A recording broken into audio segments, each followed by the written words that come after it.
Hey, so I wanted to discuss, have you ever bought a call option, the market has gone up and you still have lost money?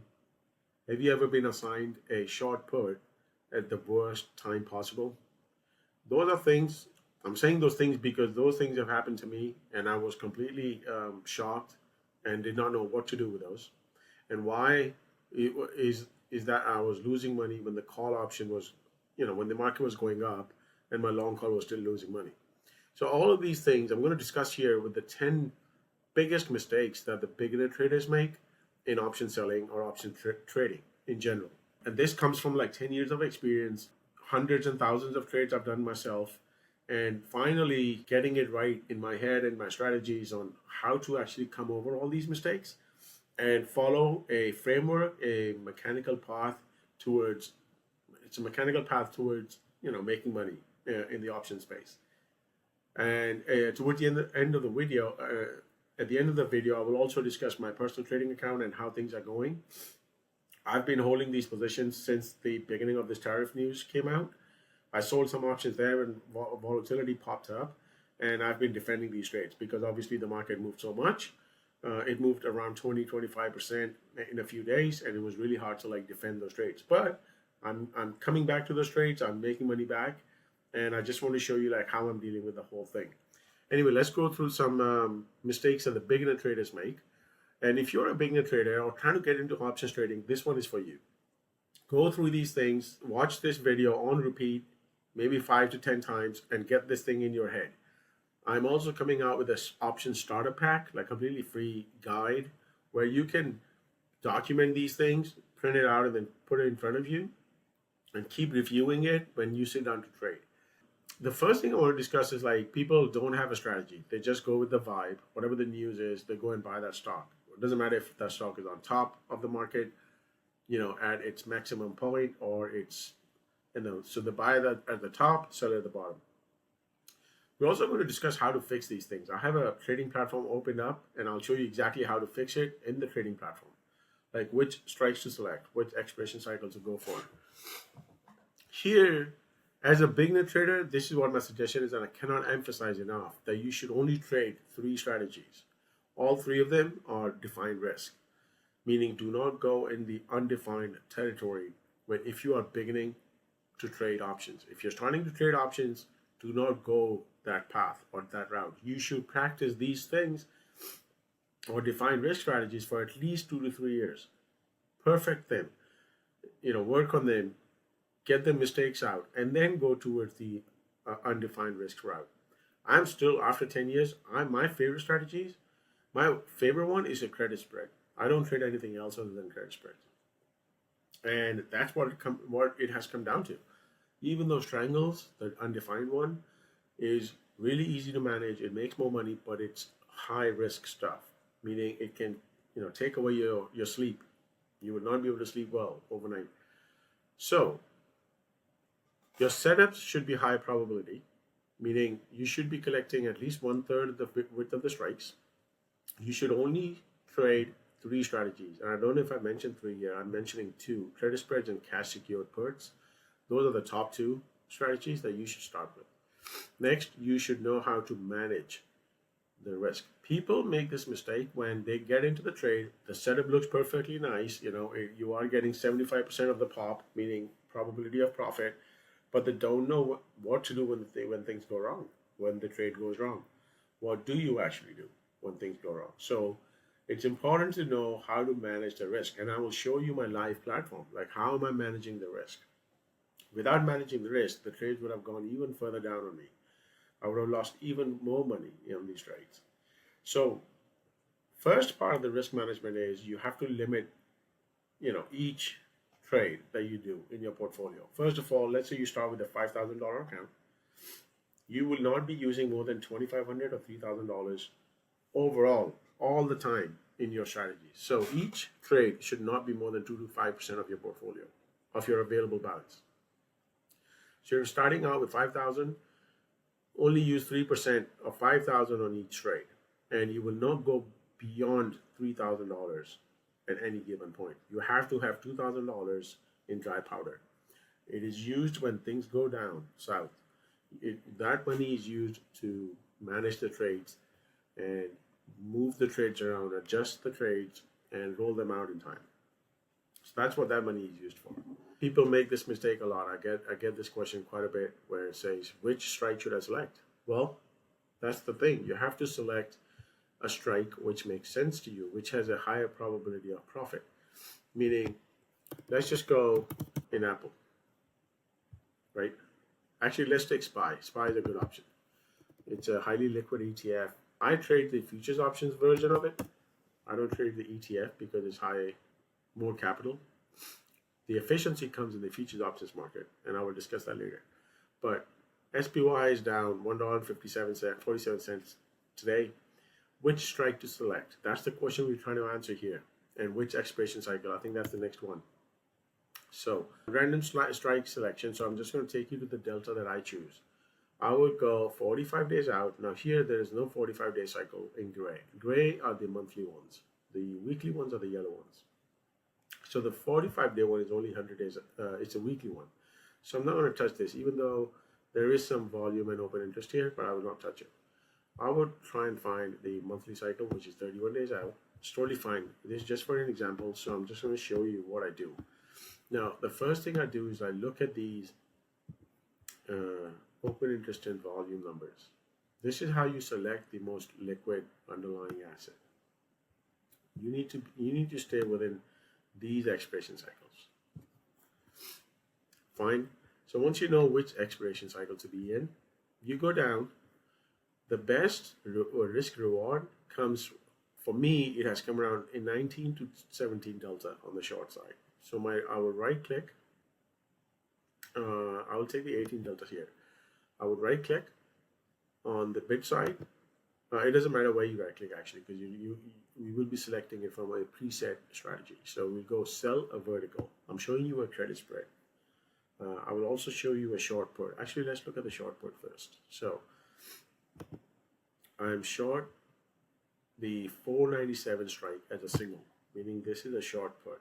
So each put option controls 100 shares. So when you short a put option, make sure you have enough money in your account to buy 100 shares of this ETF or this underlying asset when it gets assigned to you. That's the whole point of short options, short put strategy is. Change your break-even cycle from 517 and change the date here as well. Now this shows you the correct probability of profit chart. Now look, I like the number 8 here, 83% pop, meaning there's only a 17% chance that you will lose money. If you trade this right, and if you trade this correctly, meaning you manage it right, and you manage it correctly, there's an 83% chance that you will make money. And you will you're collecting $580 on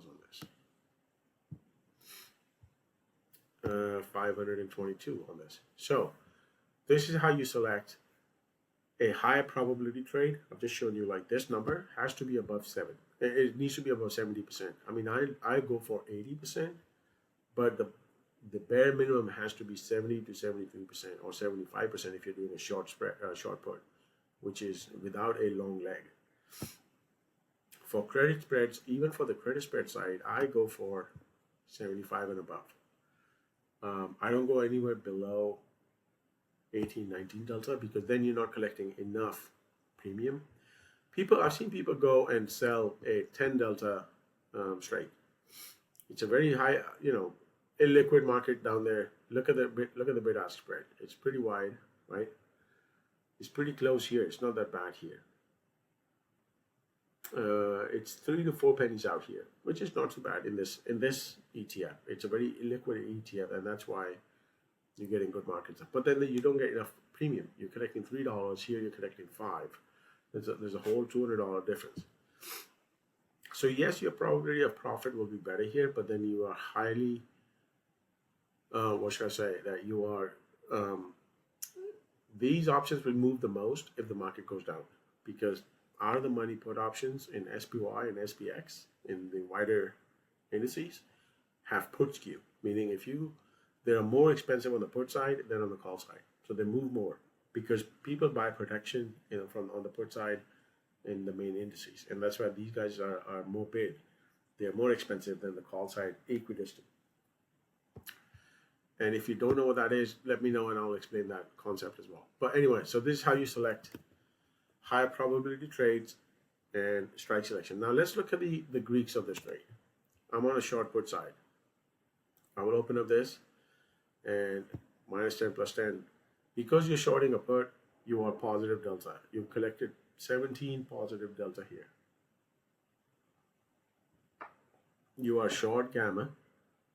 You have positive theta, $20 positive theta, and then you're short vega because volatility is high. Go to your charts, look at implied volatility. Now you have to sell when the volatility pops up. That's the main thing here. It's taking a little while to load, but is there? Look, volatility is quite big. It's really nicely bid up here, but it has come down quite a bit, but it's still above its, its regular 16, 17 rank. Sorry, 16, 17% of all annualized vol. It's still higher than that. So it's around 30, 31 now. You have to sell when the volatility is up. And that's how you get a high probability trade. People get confused about no exit. Simple no exit plan, 50% max profit, get out. I'm not going to say anything more than that. 50% net profit, get out. Cut losses, meaning adjust the trade when you lose 2 times the credit, meaning you're collecting $5 here. If your P&L is negative $10 in the account, and by negative 10 I mean it's minus $1,000, because remember your P&L could go as much negative as possible up to when the stock goes to 0. That's your max loss. So if your P&L is 2 times or 1.5 times, those are my thresholds. Anywhere between 1.3 to 1.7 times initial credit is when I start adjusting the trade, meaning I will close some delta out, I will flatten the delta, I will move the trade out. Moving and rolling and hedging in the next video, but this is the plan you should follow. Top 10 steps, follow it to the T, each trade, every trade, and then hopefully this will work for you as well. Use a trading plan. Like I said, journal every trade, put the strikes out there, put the direction, put the rationale behind it, like why did you take that trade, why did you adjust at what point, so you can learn from your mistakes. Don't choose illiquid underlyings. I've said that many times. Stay in the liquid markets, and there are only 30 to 40 names that these options can be traded into. Don't go out there and buy MSTR long out of the money options. Those are not going to make you money because the slippage is too high. And I will explain slippage if you want to look at it. If you want to look at the it was pennies, right? Now let's look at MSTR. Just a random name I picked up, MSTR. I have no idea what the options are like, but let's try and figure it out. Do they have a 31-day cycle? Yes, they do. 30 to 35 cents out. I would still call this, somewhere in the middle of the liquidity spectrum. This is not very illiquid, but I've seen very illiquid stocks as well. AVGO, I think I know that name because I've traded this in the past, and this presents a very illiquid market. Not bad actually. 31, maybe it has improved. 10 cents swag. Anyway, don't go too far out. Maybe stay within that top 30 to 40 names. Try futures options.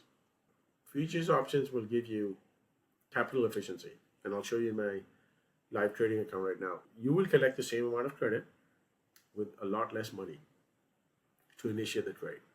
Your max loss will still be the same, but you would not need to put down as much money as you would trading a ETF or an index option. So those are the 3 names. So in order to trade the wider SPX markets or S&P 500, you have 3 options or 4 options maybe. Futures options /ES, SPY, the ETF, and then SPX options, which are the index options. You have micro futures options, the smaller size, and that's about it. Like 4 vehicles that you can trade the wider market in, right? So you have to pick and choose which one is most suitable to you. I trade futures options, very capital efficient. I collect the same amount of credit for third the amount of money that I have to put down to initiate the trade. That's the difference. You can do twice as many trades in the futures options market for each trade in any of the other markets. Be careful with your margins. So focus on percentage returns not dollar gains. I cannot emphasize enough here. Your dollar gains are fine, but overall, it comes down to your percentage gains in the portfolio. And that's how you should measure your performance, not dollar returns. Expecting passive income without the work. Yes, you have to put the work down. It took me 10 years. I'm still learning. 10 years to just get to be consistent. Now, in order to beat the market or do whatever, it would say it would be another 10, 20 years, whatever. It's just a learning curve. So this is, and if you want to cut down all those years, go check out this free 5-day email course that I've created. This goes through the very, very basic of options trading to like probably an intermediate level where you can learn how to set up trades, how to trade the credit spreads, and everything else on it. Anyway, quick review of my real account here. So I have 2 futures options positions. Both of them are here. I have one in 6E. The other one is in ES. Some of the spreads are tested right now, and I'll show you what is tested. Well, overall, my ES chart looks like this. So if I have to collect everything, it's sitting really nicely in the middle. This was, this is a random occurrence that when I adjusted all these trades, this is how it just turned out. It is sitting nicely in the middle right now, but obviously it can move either way. But I'm protected up to a certain point on either side. So on the upside, my break even now is around 5,600, and on the downside, I'm protected around 5,000 level, right? So that's where I don't lose money, and after that, I start losing money. My max loss is 3,000. I've currently lost $600 on these trades so far, but I was down $1,000 here, even more than that when the markets were moving around. I did not touch these trades for maybe a whole week. When the markets were moving too much, I did not touch these. All I did was I protected the delta, meaning I started with a short put spread, and this short put spread is closer to the money now. I think I started here, 53.75. Then when the market went down, I sold another one at 5,000 level. That one got tested too when ES dropped to like 4,800. If you look at the chart here for ES, the low was like 4,800. So I was tested at 5,000, but I did not do anything because I had enough time in the trade, and I still haven't done much in these trades. I haven't adjusted anything. I have 31 days left. I will adjust next week if needed. Right now, this week, if the market can just stay within this range, I'll stay as it is. Friday is off. We only have 2 more trading days to go. So I'm going to leave the trades as it is, but I'm thinking about moving this call spread out in time just to get away from the money, and maybe this put spread out as well. I'll look at it tomorrow, see how things go. So this is how it is. I was down maybe like 1,000, double than this, and I've recovered quite a bit of money. So still working on it, and I'll keep everything posted. The other one is /6E. Now remember, I trade with like a small $5,000 account. I don't put more than $2,500 at any given time in these trades. Therefore, I only trade 2 positions at a time. And some of those positions, like you saw here, now I have 2 iron condos. I started with 2 put spreads. My adjustment techniques were like sell the call spreads to close out the delta. So now I'm sitting with 2 iron condos, and those are the trades. Same thing here, /6E. I am down quite a bit, but I'm still making some progress. I've made some changes here, so yes, I have an iron condo here in the 52-day cycle because I moved it up from 24 days. Now 24 days was like getting a little closer to my 20-day, and Friday being off, I was like, maybe I should close everything out in this cycle and then move it up. So that's what I did. I moved up everything, and I have another 52 days, and this is how the trade looks. If I have to, this is sitting nicely here as well in the middle. Again, not by design, not by any kind of. This is just random how things have happened. Sitting nicely in the middle. I have my upper break even is around 116. Lower break even is around 109. Okay, so this is where I'm trading. Again, trying to recover. I was up. So this is how the 2 tickers look. I don't have any of the futures options positions because, like I said, I start off with like $300 down, and then I know when adjust these trades, my margin will go up to 600, 700. So in that case, I can only trade 2 or 3 max trades, defined risk trades in my account, because the rest of the money is kept as dry powder.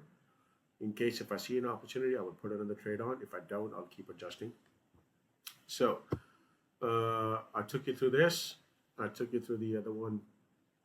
I'll keep posting updates on my account. Let's see when and how I can recover these losses. I've recovered almost half of them, but there's still a lot, a lot of it to come back. So they have pulled out a lot of premium in the markets, and that's why I am up quite a bit as well. And the markets are going in my direction as well. I'm short. I'm net. I'm short euro currency. My net delta is like very small delta, -1, and I'm net short in ES as well, -10. So I'm short on both positions. It's just a waiting game. I will see how it goes the rest of the week for me to make any more adjustments. Okay. One more thing I wanted to mention. If you do want to, I mentioned the course. There is a checklist I have created for naked options, meaning calls and puts both, how to defend them. I will put the link in the video description. Go check it out. See if you like it. My next guide is basically going to be on a option starter pack geared towards beginners who are trying to get into this space and don't know what to do. That starter pack will tell them exactly where to click, which buttons to click, and what to do in order to initiate a position, and then what to do to exit it, manage it, roll it, hedge it, whatever. So that's what's upcoming. Thank you everyone for watching. If you like my content, hit subscribe. There's nothing to sell. There you go. All right, thank you. Bye.